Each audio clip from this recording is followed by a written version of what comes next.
Allahu Ekber, Allahu Ekber, La ilahe illallah, Allahu Ekber ve lillahil hamd.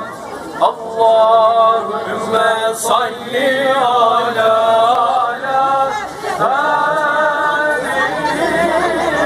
gelmek suretiyle Kabe-i tabloya iyice değerlendirmeleri gerekir. Hakkında yola çıkmamaları gerekir. Onlara da söylüyor. Ablama 5 dakikaya çıkacağız. Ona göre hareket edin işte. Vallahi heyecan dolu bir yolculuk olacak inşallah. İnşallah. İnşallah. Ne zaman dönüyorsunuz tekrar geri? 26'sında dönüşümüz. 26'sında. 26'sında. Hayırlı yolculuklar. Allah kabul etsin.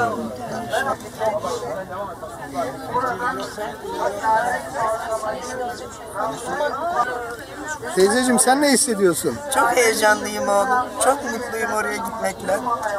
Çok seviniyorum. Allah herkesi nasip etsin. Amin, amin, amin. Hayırlı yolculuklar. Sağ olun. Hadi Allah kabul etsin. Sağ olun.